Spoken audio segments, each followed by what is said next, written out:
Hello, everyone, and thank you so much for joining me live or recorded.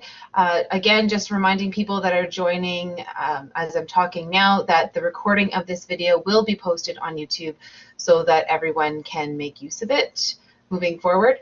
I am so excited about the changes to the 7th edition of the APA manual. I'm hoping that this quick overview helps you to get a little bit excited about it as well and apply APA style to the best of your ability. It is an overview, so I can't go into every single little detail in this approximately 1 hour session. I am going to start with talking about some general expectations and go into some of the basics, as well as point out things throughout the session that I found in the past with the 6th edition that students have made mistakes with, because I assume that students are probably going to make similar types of mistakes with the 7th edition. Everything that I talk about tonight, though, is all referenced to the 7th edition of the APA manual to avoid confusion in case you're newer to APA. If you have any questions or comments, I ask that you just try and ask them while we're talking about the topic that I'm talking about. You can go ahead and type in the chat, and the chat won't be captured in the YouTube video recording that I post after this session is over. So let's start with a little bit of a chat exercise. Why does APA style matter? And I want you to think about something beyond grades. Why does APA style matter?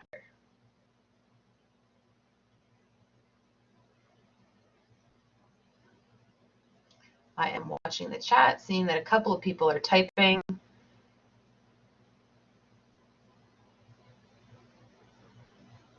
Consistencies in papers, yes, that's a very good thing. Giving credit where credit is due, yes. Credit is really important when you're trying to build a body of knowledge and you're trying to show that you know what you're talking about. It definitely adds to your credibility. Consistency is really good for readers too. If readers are used to the presentation of papers, then it makes them more reader-friendly.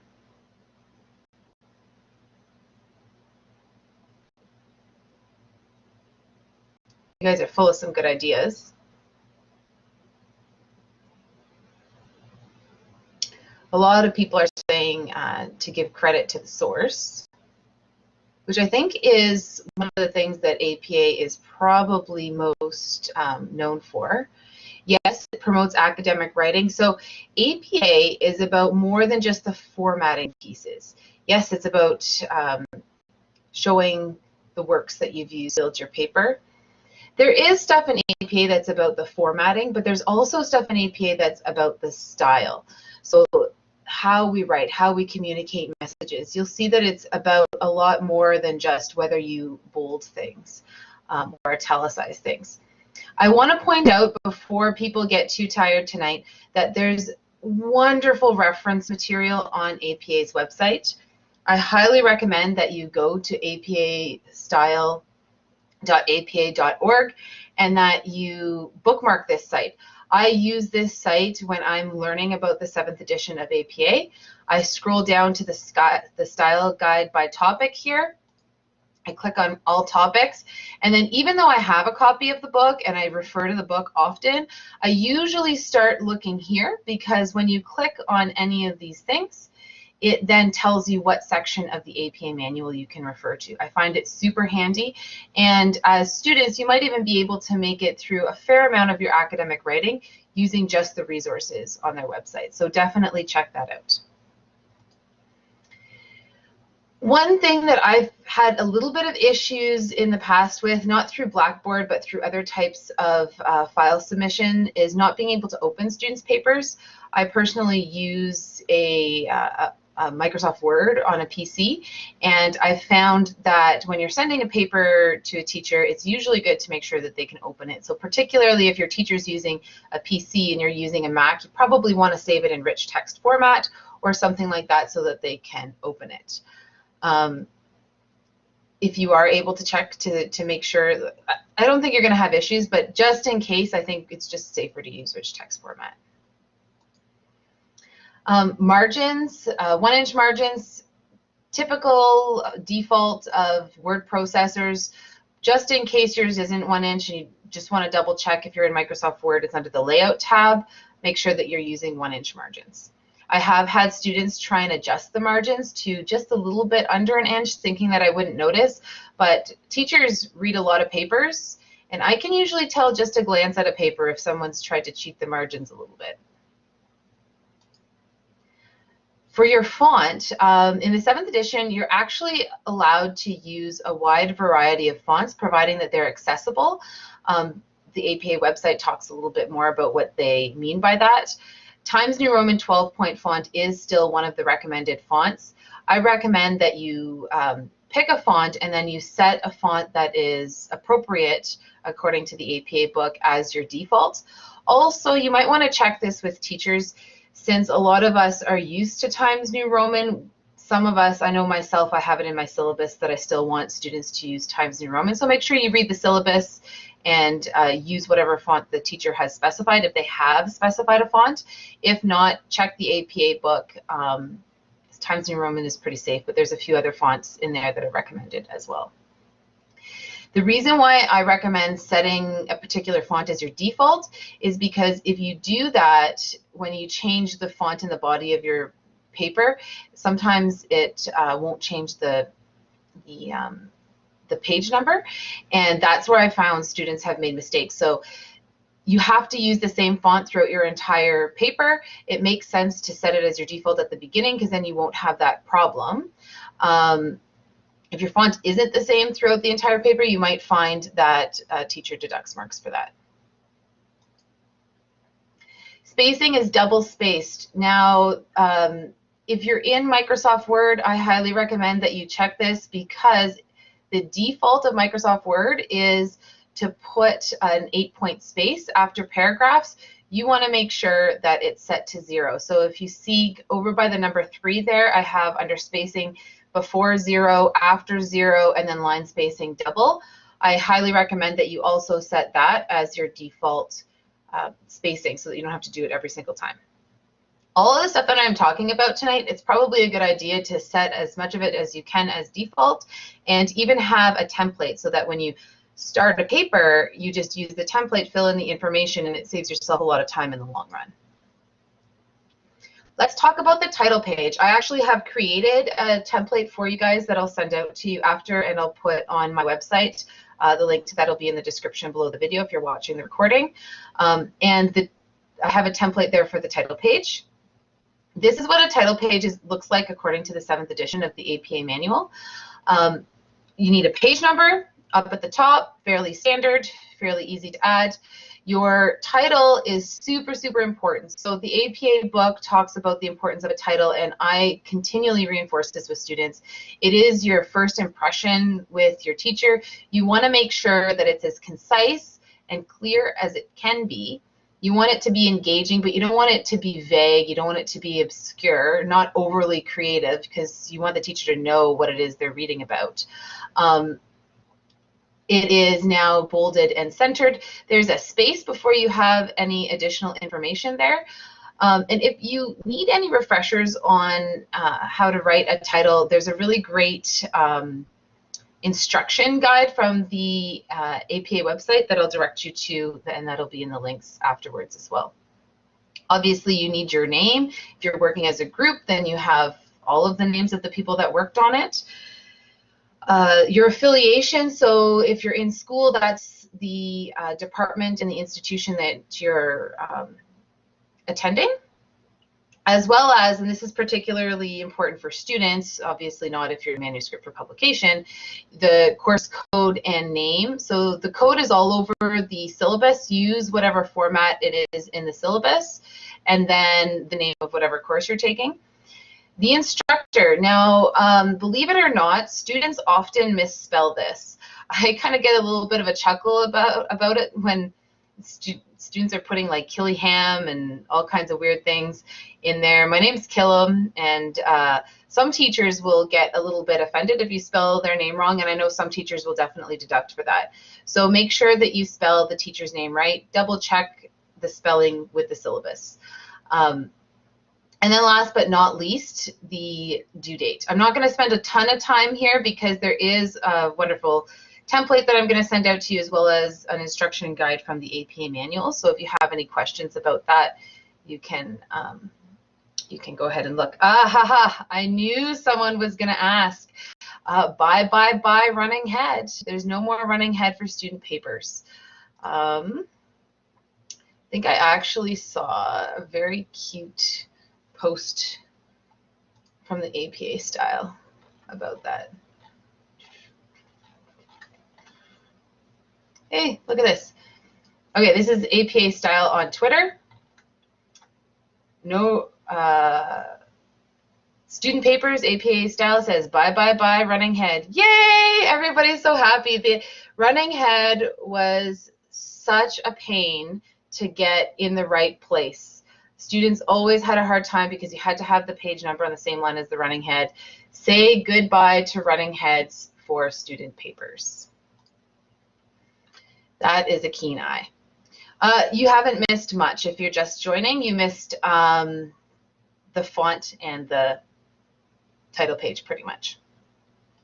Yeah, the running head was very difficult for students, so they got rid of it. I don't know why they got rid of it. Maybe that's why they got rid of it, but yay, they got rid of it. Now, the second page of your paper, depending on what your paper is like, is probably going to be the first page of your actual writing, of your essay.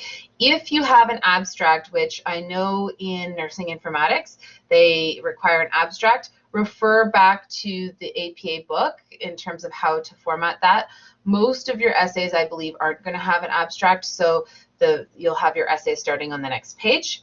The first page would then be, the first page of your writing then would be page 2.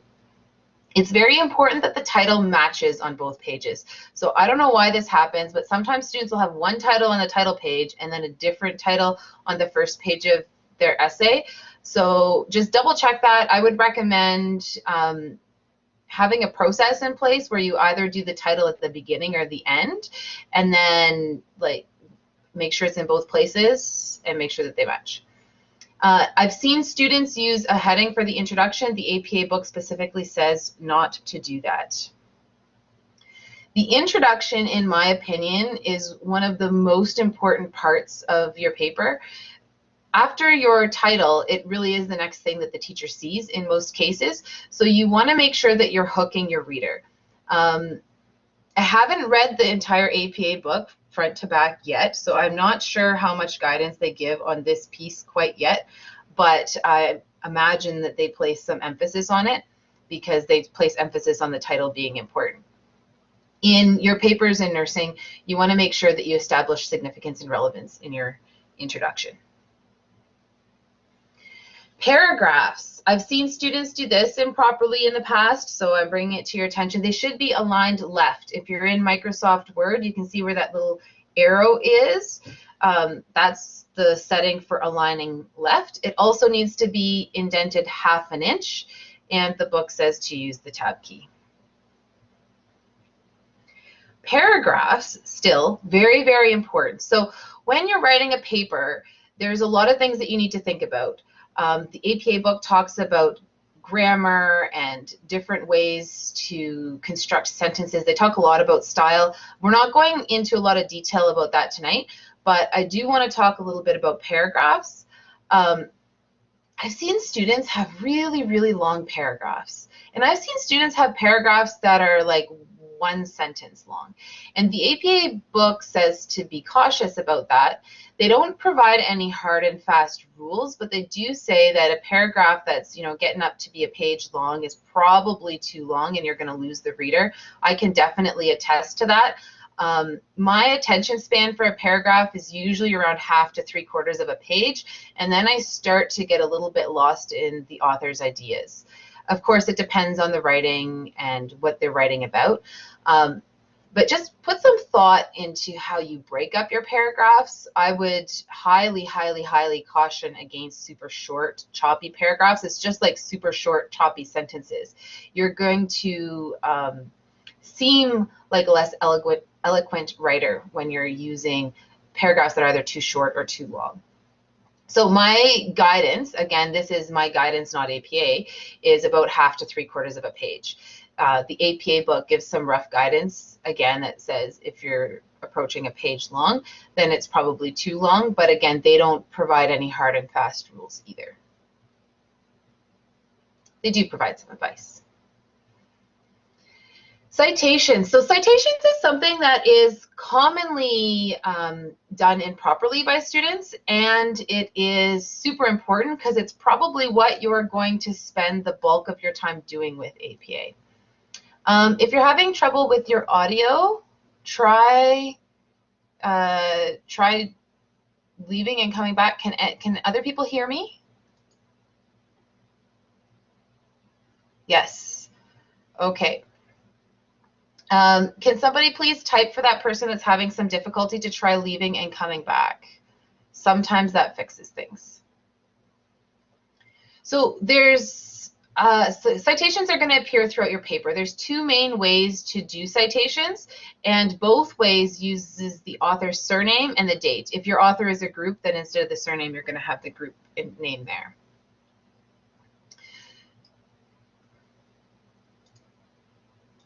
So the first way that I'm pointing out here with the arrow is a narrative citation. So a narrative citation is when the author's name or the group name is part of your sentence. So you'll see here Mitchell outlines. That's what I'm saying. So the date just goes in parentheses there. The other way to do it is to have the author's name and the date inside of parentheses. So that's when I've said my sentence and I want to give credit to the source, but the author's name isn't part of what I'm saying. Those are the two main ways to do it. And the citations have been simplified, so hopefully we'll see less mistakes with the 7th edition. Yes? Hi, can you hear me? I certainly can. Hey, I just have a question. So when we're doing the in-text citations, we are only using the apostrophes if we're like copying something exact, right? Otherwise, we're paraphrasing, we don't need them. Oh, you mean quotation marks? Sorry. Yes, that's right. Okay. So you only use quotation marks when it's a quotation, not a citation. And I'm going to be talking about quotations in a second. You should probably be minimizing your use of quotations. Right, yeah, they always say try not to use direct quotes that often. Okay. That's right. Thank you. You're welcome. Make sure that your citations are accurate. Obviously, they need to match what's in your reference list, so they need to be spelled properly, and readers need to be able to locate the source. So if you're spelling the author's name wrong, that poses a challenge for people with locating them. I've seen students sometimes cite things they haven't actually read, and I'm like, oh, that's an interesting article, and I can't find it anywhere. And then I ask the student where they found it, and they didn't find it. Somebody else just cited them.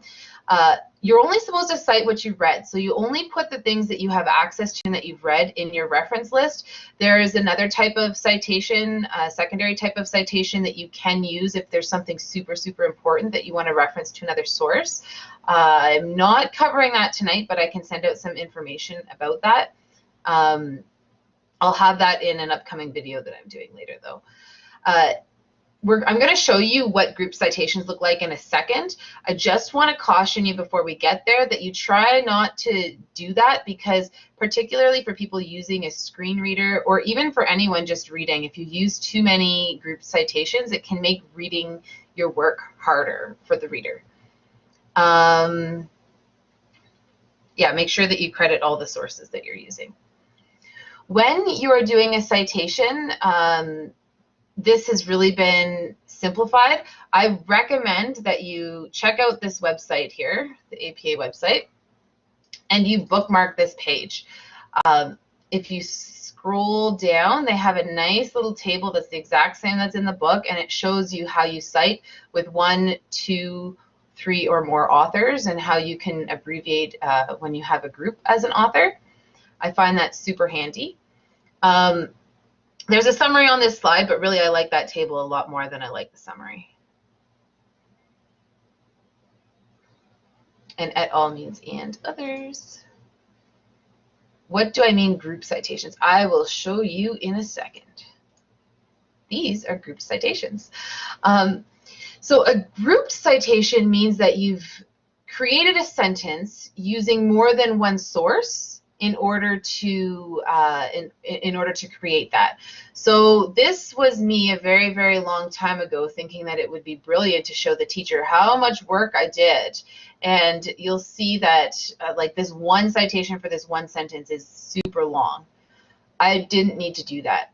The APA book talks about citing only the most relevant ones so that your work is more reader friendly. It's really hard to read a paper when you've got, like, look at like half that paragraph is citing. Yes, I'm going to give you the link for the website. When this session is over, I'll give you a link to this PowerPoint, and the PowerPoint has all the links to different pages of the website below each slide. So like group citations is linked underneath this slide. And if someone wants to share the link that I gave at the very beginning of this session that has the slides on it already, go for it.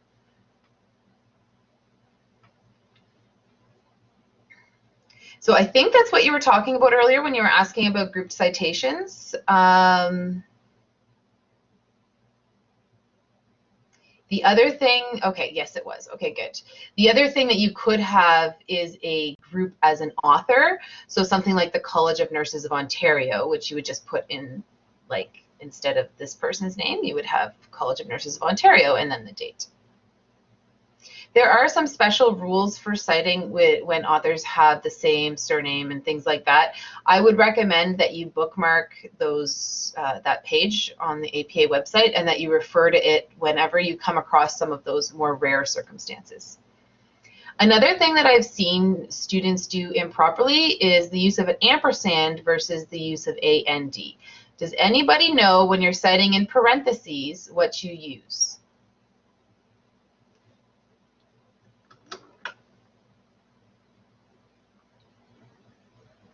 Very good. You guys have been paying attention. So when you're citing in parentheses, you use the ampersand. That's the squiggly sign. I've seen so many students use that squiggly sign when they're citing in the narrative, but you shouldn't. You should be using AND. So pay attention to that. I think that it could probably happen by accident when people are moving citations around and that kind of thing, but it's something to pay attention to. So quotations, again, be cautious with the use of quotations because paraphrasing is preferred by all of your teachers, and the APA book talks about rare circumstances in which quotations are better, but they also favor the use of paraphrasing. Paraphrasing is when you do what we were just showing you and you create your own sentences out of the material. It shows a higher level of critical thinking, and it shows that you understand the work. I have seen some student papers in the past that have used quotations, and I often question if students that are overusing quotations know what they're actually saying, or if the reason why they're using quotations is because they weren't able to paraphrase any of the information. So the thing that's different about a quotation is that you have to have the quotation marks as well as a page number. Should have probably had an example in this slide. Sorry, next time I do an APA session, I'll do that. But paraphrasing is preferred. It is important that the quotations flow with your own work. You shouldn't just have a bunch of like back-to-back citations. Sorry, you shouldn't have just a bunch of back-to-back quotations. Abbreviations. Now, this is something that your teachers have noticed people not doing quite right. So pay careful attention to the way that you use abbreviations. It is super important that you write them out the first time they appear in the paper. There are some rare circumstances where you don't have to do that. There's a list of those circumstances in the book and on the website. One of the cases is like with AIDS when it's in the dictionary as a noun. Other than that, though, things like College of Nurses of Ontario, I see students submit essays thinking that I know what CNO is, and yes, I do, but it's improper APA to just put CNO the first time because they're not listed as a noun in the dictionary. The other thing is that you shouldn't be overusing abbreviations. It's not a shortcut to, fit more words into your essay. Be careful that the number of abbreviations that you're using in your paper isn't overwhelming to the reader. With something like the College of Nurses of Ontario, if you're only going to cite them twice in your paper, maybe once in the introduction and once in the conclusion, it makes absolutely no sense to abbreviate that. You might as well just write it out.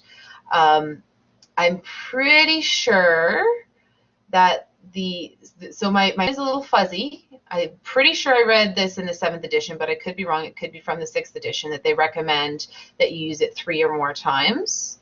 I'm pretty sure. Anyways, I do know 100% that when they talk about abbreviations, because I read about that earlier today, that they do say that you need to use them multiple times in order to be abbreviating. Any abbreviations that you use should be recognizable. So if you're abbreviating a medical condition, maybe look up the typical abbreviation for that and use that abbreviation as opposed to making up your own. Again, don't overuse them.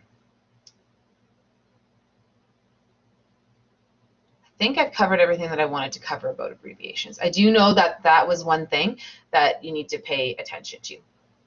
The other thing is the use of numbers.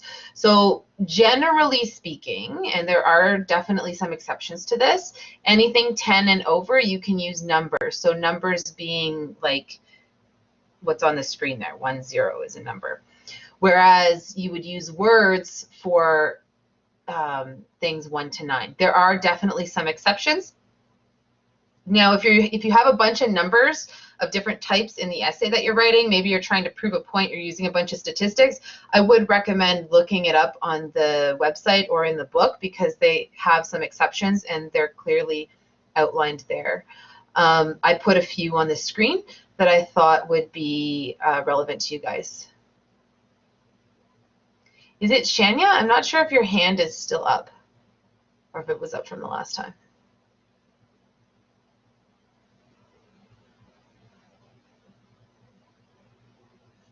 I'm going to lower your hand. And then if you do want to ask a question, you can put it back up. Okay. Another thing that's super important to pay attention to is headings. I do see that some people are typing, so I will watch for when the questions come through. Again, this is another thing. I recommend bookmarking the APA website. If it was me, I would probably bookmark the high level of the APA website and then use that table of contents that I showed you earlier, or you could bookmark the pages that you find particularly useful. Headings are really important for pointing readers to important information. In your syllabus for whatever course you're taking, it might tell you to use headings, in which case definitely use headings. If you're writing a shorter paper, you might not need headings. They might not make any sense, but for longer papers, it really, really helps with organization. Would you lose marks if you wrote out 2 years old instead of 2 years old? That might depend on your teacher and how familiar they are with the exceptions to APA in the list that I gave you on the previous slide. If it's me, I might notice. If it's me, I would definitely comment, but it depends on what year you are in the program, how the mark deductions would look for that. And I think that faculty are probably going to have some discussions around things like that as we become more familiar with the 7th edition. About abbreviations, after we write it out the first time they appear, how do we indicate the abbreviation? For example, the College of Nurses of Ontario, CNO states. Yes, that is correct. So just because not everybody is going to be able to see what's in the chat here, I'm going to pull, how come I can't pull up the website from the, okay, I'm going to go to the website and I'm going to show you exactly what I would do if I had a question about abbreviations. So I'm going to go down to the style guidelines by topic and I'm going to click on all topics. And then I'm going to find abbreviations. There it is. Let's go with definition of abbreviations. And then here's an example. So post-traumatic stress disorder, and then in brackets PTSD. And then if you're trying to abbreviate something inside of a bracket, you use the square brackets here. think that answers your question. Oh, you're very welcome. But you did it right in the chat. I just wanted to show people that were watching the recording.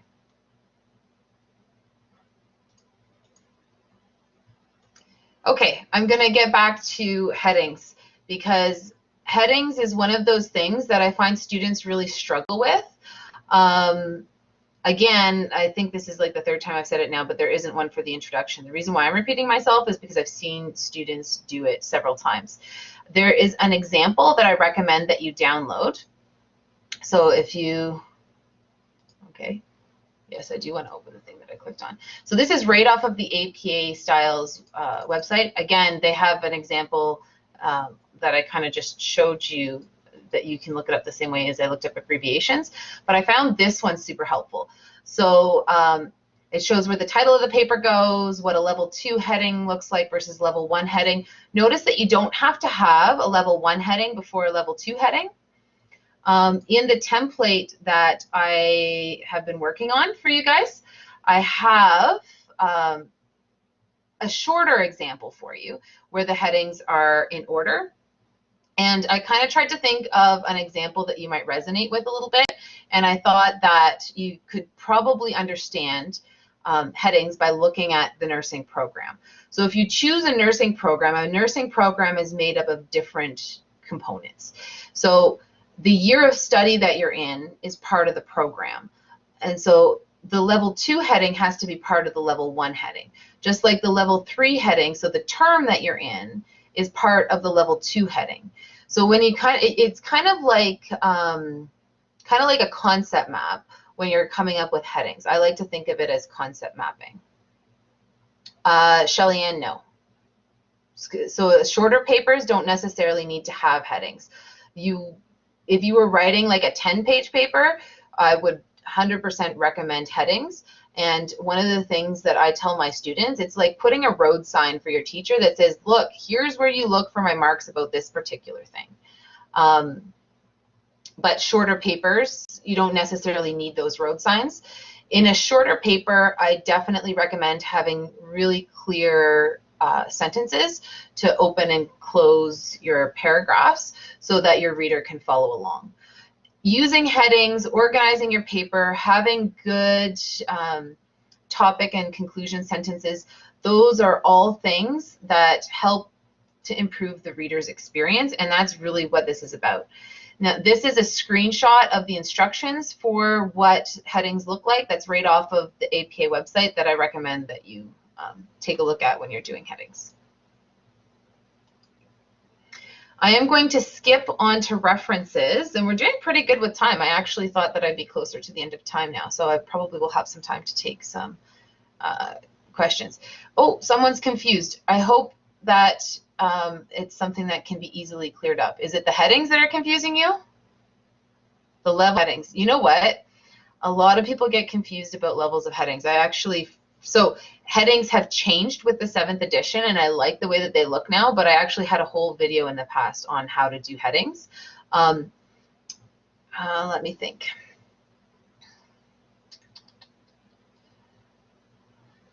Okay, so let's think about the chosen nursing program as a level 1 heading. Okay, that's kind of like your blueberry pie. So you have this big blueberry pie, but in order for the reader to really get taste out of your pie, you need to divide it up into sections. So your level 2 heading is going to be all the slices of the pie, okay? It has to be, so the level 2 has to be a subsection of level 1. And then underneath level 2, you might have, for your level 3, the components of that pie. So what goes into the pie that makes up the slice? That might help you sort of visualize the different components. Now, student papers usually have around 1 to 3 levels of headings. I have actually never seen one with 5 levels of headings. I'm not going to say it's never going to happen because, I don't know, I'm hopefully starting a PhD soon and I might need to have 5 levels of headings. But if you think about for an undergraduate program, just understanding level 1, 2, and 3, that's probably good enough. So we've got the chosen nursing program is like the big pie, the year of study is like the slice of pie, and then inside that slice of pie, you have the crust and the blueberries and stuff that make that up. I don't know if that was helpful because I just kind of came up with that on the fly. If it was helpful, let me know, and next time I teach this, I'll have a picture of pie. It looks like along the way it's indented. Yes, that's correct. So if I go back a slide, and you look at the instructions here, so a level 1 heading is centered, bold, and title case. So APA uses 2 different types of case. You'll notice that all of the levels of headings here have title case. I'm pointing, but you can't see me point, of course. Title case basically means that all major words are capitalized, and there's a page on their website that explains exactly what to capitalize and not for title case. Then level 2 is flush left, so that means right up against the margin. If we look here, right up against the margin. And then level 3, same idea, but then it's italicized. Level 4 and level 5 are indented. So if you look over here, level 4 and 5 are indented. With level 2 and with level 1 to 3, actually, the text starts, like your paragraph starts after the heading, whereas with level 4 and 5, it starts right after. Again, you're probably only going to use levels 1 to 3. It was a little helpful, but now you want blueberry pie. Yeah, sometimes when I teach, my students get hungry. So level 2 and higher headings is meant to elaborate on level 1 topic. Okay, so yes, I think, if I'm understanding the question correctly, anything underneath the level 2 has to be related to the level 1. So if I pull up APA's example, they were a little bit more thorough in their example than mine. I was just trying to fit everything on one page. If you read through what they have here, I think they're using, they kind of use research as an example, but they have some description under their headings of what happens with the headings. But yes, so anything underneath this has to be related to it. Otherwise, you go back to another level 1.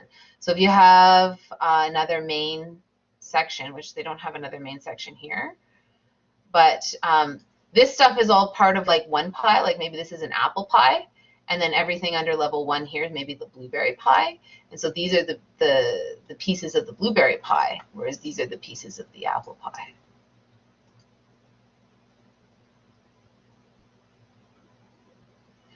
If you only have one level of heading, you use level 1. And then if you have 2, you use level 1, then level 2. The trick is that you need to use level 1 for the biggest thing. And so sometimes the biggest thing isn't necessarily the thing that shows up first in the paper. In a thesis essay, you might have like arguments as a level 1 heading, and then whatever your first argument is might be the level 2. So maybe it's like healthcare quality, and then decrease spending, and then, I don't know, something else. I am hoping that things are a little less fuzzy. Either it's percolating or it's working.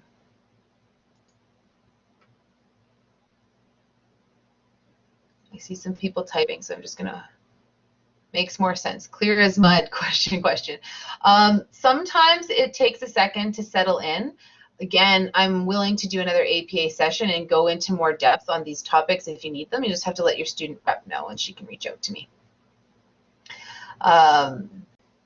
Okay, references. So it's really important that your references start on a new page. I recommend using a page break so that if you go back last minute and you're making changes to your paper, it's not going to mess up where the reference list starts.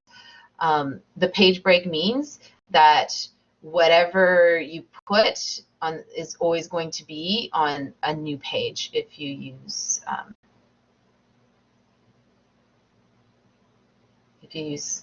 if you use a page break. Sorry.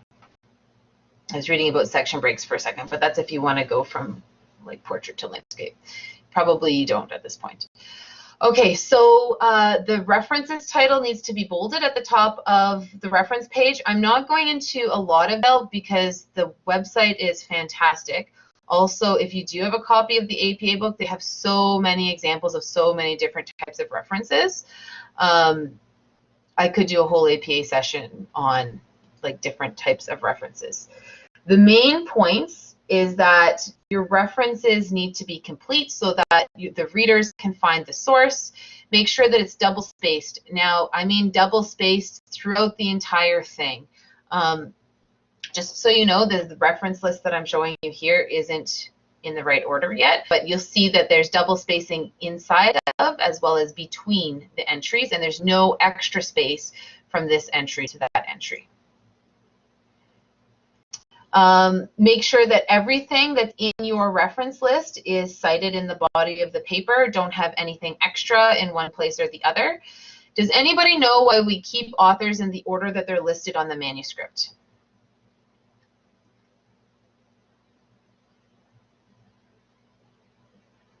Biggest contributor, that's right, order of contribution.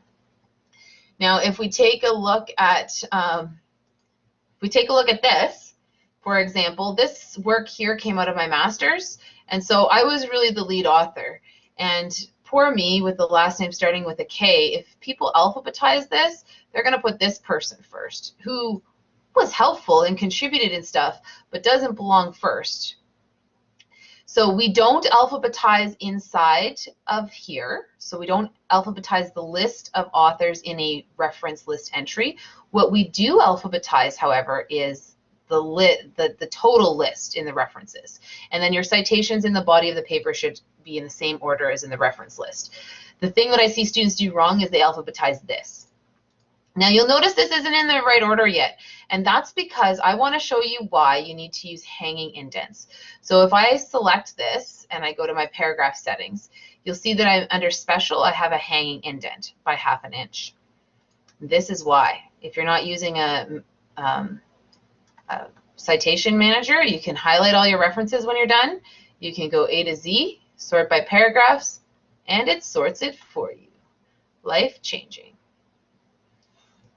Whoa, yeah, students are always amazed when I do that. Okay, I'm going to undo now, and I'm going to show you something. So if I had hit Enter Tab,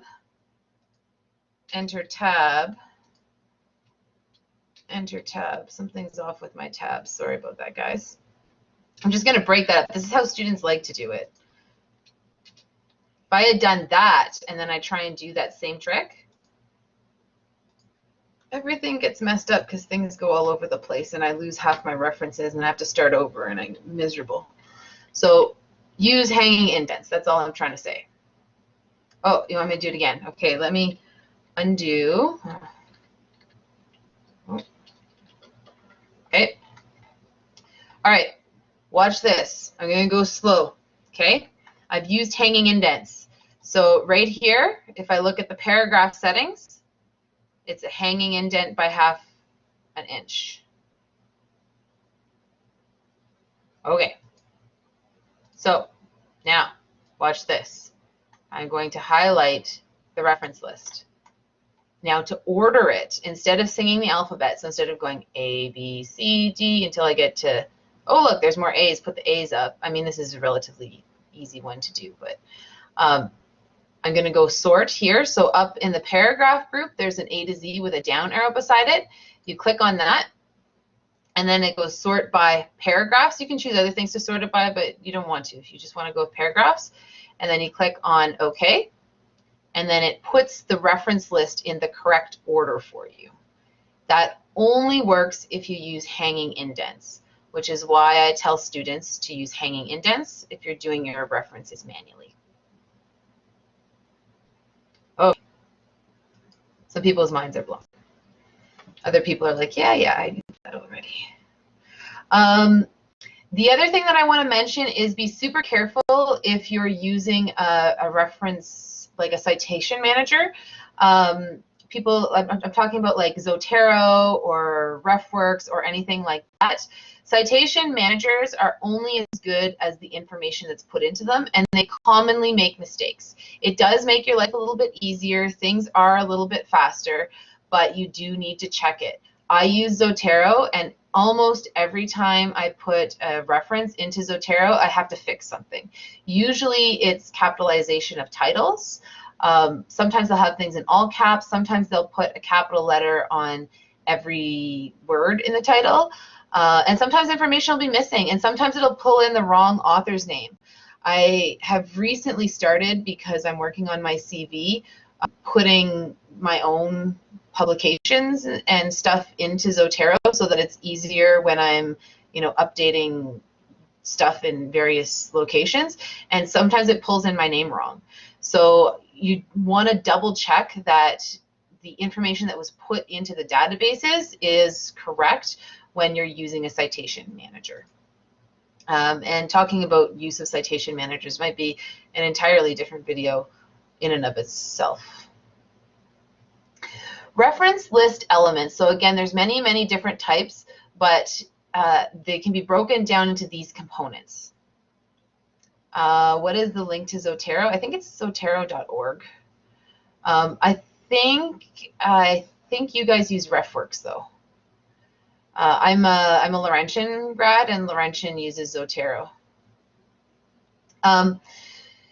So your reference list elements is always going to have author information, the date, when it was put out there, what it is, the title, as well as the source.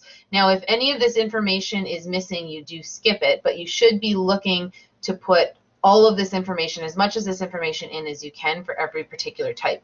Again, we're not going to go into all of the different examples tonight. Again, I could do that another time, but I do want to point you to this super awesome quick reference guide that's available on the APA website. So if you go to apastyle.apa.org and go to instructional aids, it will pull this up. And then you go to the quick reference guide, and look at how beautiful this is. Oh, it's so gorgeous. So I was super impressed when I saw this. I saw this before I saw the book, and I was so excited. And I'm happy to say that the book is equally as color-coded, and I love color codes. Anyways, this has your journal article, your book, and your chapter in an edited book, which is probably what you're going to use most of the time. So you might be able to get through a lot of your referencing just with that. Otherwise, there's other examples on apastyle.apa.org if you go through that list that I had showed you earlier. I'm going to show you a quick example of a journal article because you're probably going to be using journals most of the time. This is the reference for the work that I cited earlier when I was pointing out how to cite stuff. It is lovely, isn't it? It's gorgeous. I'm so impressed with APA. Anyways, so you'll see I have the author information. Now in this case, there's just one author and the date.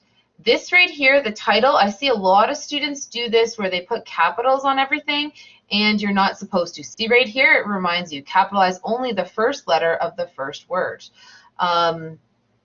You're also supposed to capitalize proper nouns and stuff like that. And then the periodical, Journal of Nursing Education, and the volume number in italics, beautiful. The issue, I often see students put the issue in italics. It's not supposed to be in italics, and there's not supposed to be any space there. I've seen students do that as well. You've got your page range and your DOI. The DOI is supposed to have the HTTPS in front of it. Students do sometimes struggle a little bit with the DOI, so I have a slide here reminding you to use the hyperlink. Also, so I see a lot of retrieved froms in references. So I wanted to point out that you don't put retrieved from before your DOI, and you also don't add a period at the end of the DOI. So if you go back and you look at this page again, you'll notice that it's just the DOI there. That's how it ends. Might feel weird, might feel unfinished, but you're just not going to put a period. Why? Because the APA book told you not to. APA's got all these rules. This is like the formatting part of the APA manual. There is a lot of other guidance in terms of how to write better, but we're focusing on what you're probably going to lose marks for if you don't do right. The APA book, again, has examples of how to cite various things. This is how you would cite the PowerPoint. And they are, you know, up to date with 2020. They have examples of how to cite YouTube videos. So if you were watching this on YouTube, this would be how you would cite this as a YouTube video. Obviously, I don't have the YouTube link yet because I haven't uploaded a video because I'm just doing the live session now. I absolutely love following APA Style on Twitter. I brought that up earlier today.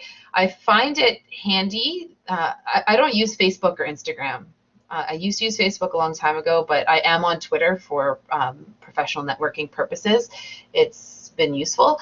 And I put my notifications on for APA Style, and I get these tips. They send out tips. They also answer me when I tweet at them.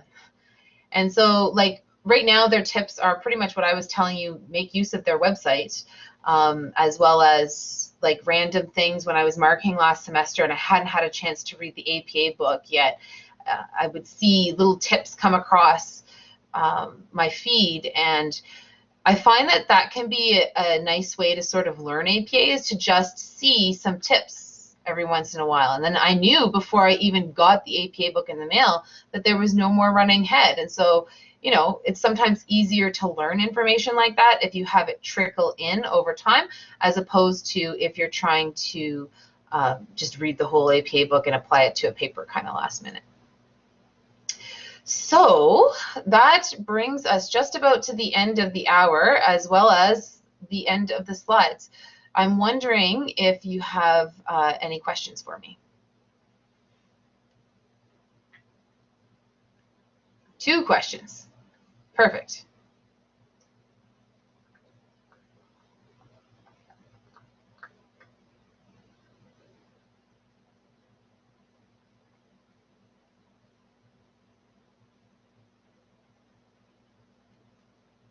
One, is there no headings anymore on subsequent pages? Oh, you mean the running head? Running head's gone. I think that's what you mean.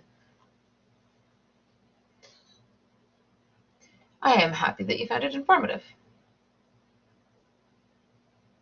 Any advice when inserting a case study into a paper? I don't know. So I haven't read the entire APA book yet. I'd have to look that one up. You might be able to put it as an appendix. If it's for a particular teacher, you might want to ask your teacher. Previously, we had to have 6 or more authors to use et al. Now we can use it with 3 or more. Yes, that's right. Isn't that awesome? They've simplified citations. You're very welcome. Are we expected to start using 7th from now on, or is that the professor's discretion? Very good question. So I missed the last meeting. I believe we're all using the 7th edition because that's what the bookstore has. But if you're unsure, always ask your teacher, okay? And even like the APA book has exclamations all over it saying, if your teacher tells you to do something different, then do it different. Do it the way the teacher says. But if you don't have guidance, then follow the book. 2, group citations. If you use multiple sources for ideas, you should only reference one or all. Oh, very good question. Okay, so Janet, if you're using multiple sources for ideas, you should cite more than one of them in a group. But if you could cite less of them, then you should cite just the best ones. You're welcome. Like if you take if we go all the way back to whatever slide that was.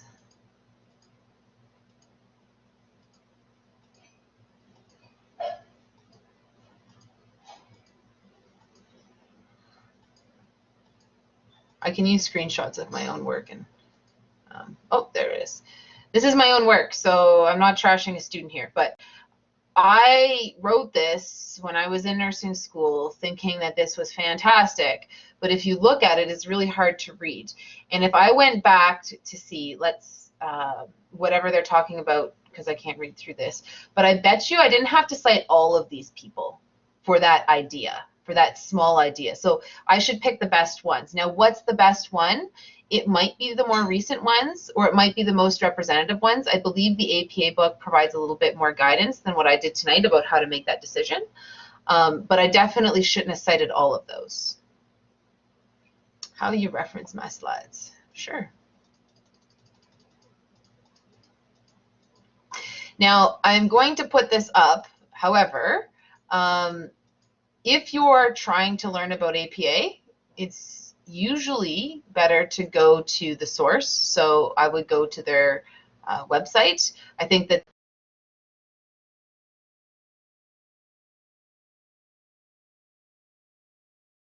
APA website. So you'd probably cite the APA website. Also, if you're trying to cite somebody else's PowerPoint, maybe for a class, usually it's better to look up their sources. In nursing, we tend to favor peer-reviewed, published literature, and a PowerPoint from somebody's live session doesn't qualify as that.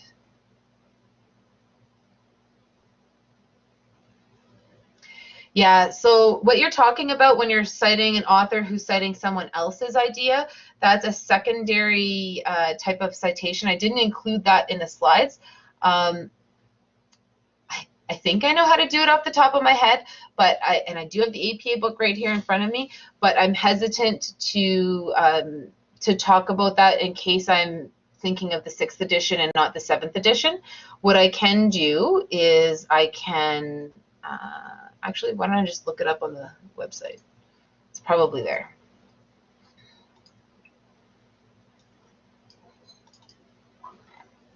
So, citations, secondary sources. Here we go. There we go. There's an example. There, instead of dancing around the topic, I found it. You're very welcome. But again, so like you're only supposed to cite what you've read, but if you can look up this source, if you can get your hands on it through the library, you should look it up to double check. I've actually had it where I was going to do a citation like this in my master's, but then I ended up finding the original source. When I read the original source, the person that was citing the original source was citing it wrong and misinterpreting, in my mind, what the original source was saying. So as much as possible, it's a super, super, super good idea to look up the original source. You're very welcome.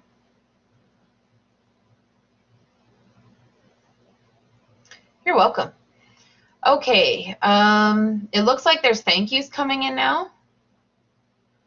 Yes, but then the year is past the time frame. So again, like when I'm working with my master's, it's a different situation than when you're doing a paper for a class. If you have questions about what year range is acceptable for your particular paper, you're going to have to ask your teacher. 5 years tends to be what people are going with. Now, I'm not sure for particular papers. Like I know if I'm teaching a course and something is seminal, and then I'm not going to have a hard time with the students citing work that's seminal. I'm going to wrap this up because the recording is getting a little bit long. It's almost at an hour. And then if there are some lingering questions, I will definitely ask them, or sorry, answer them. Have a great rest of your day. If you've watched the recording, thank you so much. Let me know if you want an APA session about anything in particular, going into more depth, or if it would be helpful to have another redo sort of live session with an overview of APA. Enjoy the rest of your day.